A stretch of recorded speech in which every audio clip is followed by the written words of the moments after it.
আল্লাহ রাসূল বলেছেন লা ইয়াদখুলুল জান্নাতা দায়ুস, যারা নিজের মেয়ে, নিজের স্ত্রী, নিজের মা, নিজের বোন, এই চার সম্প্রদায়ের নারীকে যারা হেফাজতে রাখতে পারলো না, পর্দায় রাখতে পারলো না, বেপর্দায় চলছে, তাদেরকে নিষেধ করলো না, আল্লাহ রাসূল বলেছে তারা দায়ুস। লা ইয়াদখুলুল জান্নাতা দায়ুস, দায়ুসের জন্য আমি আল্লাহ পাকের জান্নাত তাদের জন্য বরাদ্দ নেই। সুবহানাল্লাহ। কি ব্যাপার, চুপ হয়ে গেল? আরে কিছু বলেন, নাউজুবিল্লাহ না সুবহানাল্লাহ? সুবহানাল্লাহ। হ্যাঁ, মানে কি বলবো সেটা বলে না। সকালে বলেন না নাউজুবিল্লাহ, জাহান্নামের কথা শুনলে বলবেন নাউজুবিল্লাহ, ভালো ভালো কথা জান্নাতের কথা শুনলে কি বলবেন সুবহানাল্লাহ। নারে তাকবীর, আল্লাহু আকবার। মনে থাকবে? রোগ ভর্তি আসলে কি সমস্যা হয়ে যায়, সারা শরীরে ঘা, মলম লাগাবে কোথায়? যে ডিপার্টমেন্টে যাবে সব রোগ সরকারে ঢুকে আছে। ও ভাইয়ারা, চলুন ফিরে যাই, যে আলোচনা করছিলাম হযরত সুলাইবি রাদিয়াল্লাহু তাআলা আনহুর কথা বলছিলাম। হযরত সুলাইবি রাদিয়াল্লাহু তাআলা আনহু ওই মহিলার বাড়ি চলে গেলেন। আল্লাহ রাসূলের সংবাদ শোনার সাথে সাথে মহিলা রাজি হয়ে গেলেন। জোরে বলুন আর একটু জোরে বলুন না সুবহানাল্লাহ। ওই মেয়েটার বিয়ের জন্য কি হয়েছে? রাজি। আব্বাকে মাকে বোঝাচ্ছে যাবে। জুলাইবিকে ইনকার করা, এর প্রস্তাব প্রত্যাখ্যান করা মানে আমার রাসূলের কথাটাকে প্রত্যাখ্যান করা হাকিকত। ঠিক কি না? অতএব আমি মদিনার আনসারী মহিলা, আমার রাসূলুল্লাহ আমার দ্বারাই কষ্ট পাক আমি চাই না। আমি বাকি জীবনটুকু আল্লাহ রাসূল যেভাবে নির্দেশ দিয়েছেন ওই জুলাইবির সঙ্গে কাটাতে চাই। চলে বলে সুবহানাল্লাহ। আমাদের মেয়েরা হলে হতো কি গো, ওই ছেলেটার সঙ্গে প্রেম করবি নি। আমাদের ছেলেদেরকে বলা হয় ওই মেয়েটার সঙ্গে প্রেম করবি নি, তুই বাম দিকে যাবি নি, খারাপ ছেলে মেয়েদের সঙ্গে ঘুরবি নি। আমাদের যদি ছেলেদের বলা হয় মার কাছে হু হ্যাঁ, বাপের কাছে হু হ্যাঁ, পিছনে গিয়ে ফোন কই বন্ধু, কই যান, কোথায় আছো? ঠিক বলছি না ভুল বলছি? হ্যাঁ, ফেরেশতা বসে আসো, ফেরেশতা বসে আছে। ও ভাইয়েরা, হযরত সুলাইবি আল্লাহ নবী দরবারে চলে আসলেন। কথা ফাইনাল হয়ে গেল, সবকিছু কমপ্লিট হয়ে গেল। আল্লাহ নবী তারিখটা ঘোষণা করে দিলেন। ও সুলাইবি, তোমার ওই দিন ওই মহিলার সঙ্গে, ওই মদিনার আনসারী মহিলার সঙ্গে তোমার বিবাহ হবে। আল্লাহ নবীর কথা মতো, আল্লাহ নবীর কথা মতো সুলাইবির প্রস্তুতি নিলেন। সুলাইবির 1 তারিখে বিয়ে হয়ে গেল। বাসরাতে যে রাতটা ফুলসজ্জার রাত, ওই রাত্রিতে সুলাইবি নিজের স্ত্রীর সঙ্গে নির্জন বাস করবেন, একাকিত্ব হয়ে গেল, রাত যাপন করবেন। এমন সময় মদিনার অলিতে গলিতে একটা দুধের দামামা বাজিয়ে দেওয়া হলো, দুধের আওয়াজ বাজিয়ে দেওয়া হলো। মদিনার ও মদিনাবাসীরা, এখন যুদ্ধ হবে, তোমরা কারা কারা যুদ্ধে যাবে? তোমরা মদিনা নববী শরীফে রাসূলুল্লাহর কাছে তোমরা নামটা লিখিয়ে দাও, তোমরা নামটা লিখিয়ে দাও। ওই বাসরাতে ফুলসজ্জা রাত্রিতে আল্লাহ নবীর সাহাবী, যে গরীব সাহাবী, যাকে কেউ চিনত না, সেই জুলাইবি আল্লাহ ইসলামের জন্য প্রতিষ্ঠিত করার জন্য ওই জুলাইবি রাব্বাই বলে বিবিকে সান্ত্বনা দিলেন। ও আমার প্রাণ প্রিয় বিবি, জীবনে যদি বেঁচে থাকি, যুদ্ধের ময়দান থেকে যদি ফিরে আসি, আবার তোমার সঙ্গে আমার মোলাকাত হবে। যদি আমি না ফিরে আসি, মনে করে নাও কাল কিয়ামতের ময়দানে আমি জুলাইবির সঙ্গে তোমার দেখা হবে। বলে কি মহব্বত! মনে হয় আমাদের স্ত্রীরা সব থেকে বেশি ভালোবাসে স্বামীদের ভালোবাসে। কথা বলে টাকা গরিব বাবা, এখন টাকার ভালোবাসে। কথাটাও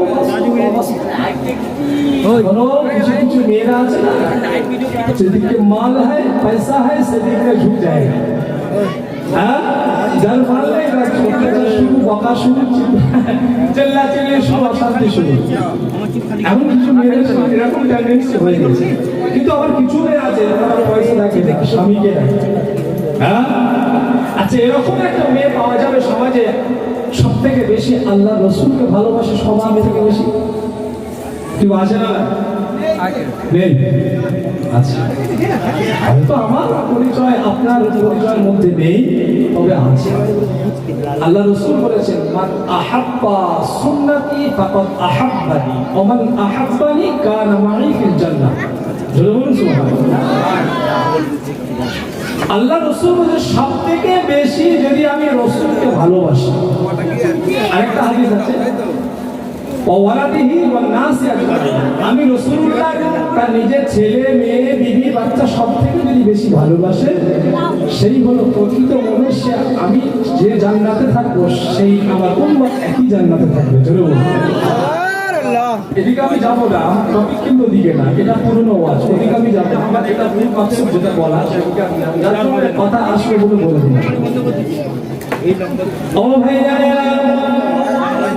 হযরত জুলাইবি মসজিদে নববী শরীফে চলে আসলেন মসজিদে নববী শরীফে এসে নামটা লিখিয়ে দেন আল্লাহ নবী সাহাবীদেরকে আপনারা কি না ওই যুদ্ধের ময়দানে যাওয়ার জন্য প্রস্তুতি নিচ্ছেন আল্লাহ নবী সাহাবাদেরকে হুকুম করলেন যুদ্ধের কৌশল বোঝাচ্ছেন আল্লাহ নবী সাহাবাদেরকে যুদ্ধের ময়দানে পাঠিয়ে দিলেন জঙ্গে জিহাদে পাঠিয়ে দিলেন সাহাবা কেরামেরা সকলে যুদ্ধের ময়দানে চলে গেলেন ও জুলাইবি চলে গেলেন সাহাবাদের সঙ্গে জুলাইবি চলে গেলেন ও জুলাইবি যুদ্ধ করতে করতে করতে আল্লাহ নবীর মুহাব্বতের সাহাবা গরীব সাহাবা ঠিক মতন খাওয়া হতো না ঠিক মতন শোয়া ঘুম ছিল না আপনার কি ঠিক মতন পোশাক পরিচ্ছদ ছিল না মুহাব্বত রাসূলকে করতো নিজের বাসর খন্ডা নিজের ত্যাগ করে দিয়ে আল্লাহ নবী মুহাম্মদে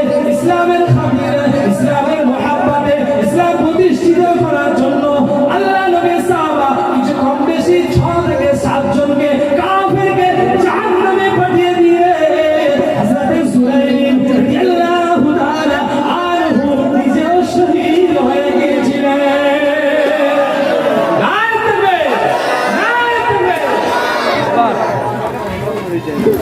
যুদ্ধ একে কোথায় পড়ে রয়েছে এক এক সাহাবাদেরকে খুঁজে খুঁজে গিয়ে এক জায়গা পড়ছে আল্লাহর নবী সাহাবা আমার রাসূল সাল্লাল্লাহু আলাইহি ওয়াসাল্লাম আমার জুলাইবিকে খুঁজছেন জোরে বলুন সুবহানাল্লাহ সাহাবা কেরামরা প্রশ্ন করলেন ইয়া রাসূলুল্লাহ ইয়া হাবিবাল্লাহ হুজুর আপনি কি খুঁজছেন হুজুর আপনি কাকে খুঁজছেন আল্লাহ নবী সেই সময় বলেছিলেন ও আমার সাহাবারা আমি অন্য কাউকে খুঁজি না আমি আমার বন্ধু জুলাইবিকে খুঁজছি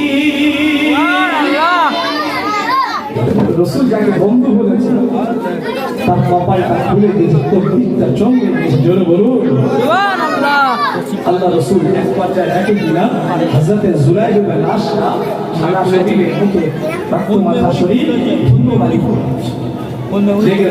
আল্লাহ রাসূল বসলেন নবী পাক সাল্লাল্লাহু আলাইহি হাত দিয়ে হযরত জুলাইবির আপনাকে সার মোবারকটা রাসূলের কানের উপরে রাখলেন জোরে বলুন সুবহানাল্লাহ আল্লাহ রাসূল এই জুলাইবির মুখে মুখে ঝুলঝুলাগুলো ছেড়ে দেয় আল্লাহ নবী নিজের মুরাদ দিয়ে মোবারক হাত দিয়ে ওই জুলাইবির মুখের মণ্ডলটা মুছে দেয় আল্লাহ নবী চুল মোবারক আপনাকে হাত দিয়ে হযরত জুলাইবির চুলগুলো ছেড়ে দেয় শরীরটা ছেড়ে দেয় আল্লাহ নবী জুলাইবিকে বলতেন ও বাবা জুলাইব আমি রাসূলকে তুমি কতটা মহব্বত করতে কতটা প্যার করতে কতটা ভালোবাসতে ও বাবা জুলাইব আমি রাসূল তোমাকে ওইভাবে মহব্বত করতাম ভালোবাসতাম সুবহানাল্লাহ জুলাইবি আমার জন্য তুমি নিজের জানটাও দিয়ে দিলে আল্লাহ রাসূল চোখ মোবারক থেকে বেরিয়ে আসছে হযরত জুলাইবির লাশটা হুজুর তুললেন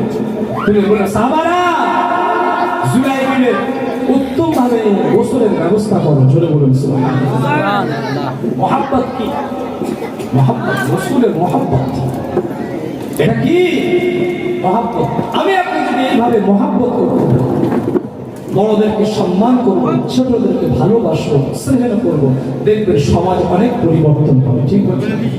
আমাদের সমাজে যেসব মানুষগুলো একটু পয়সা হয়ে যায়, একটু দাপট হয়ে যায়, সেই মানুষগুলো দেখবেন নিচু তবকার মানুষদেরকে পাত্তা দেয় না, মানে না, তাদের সম্মানও করে না, বাচ্চাদের ইজ্জতও করে না।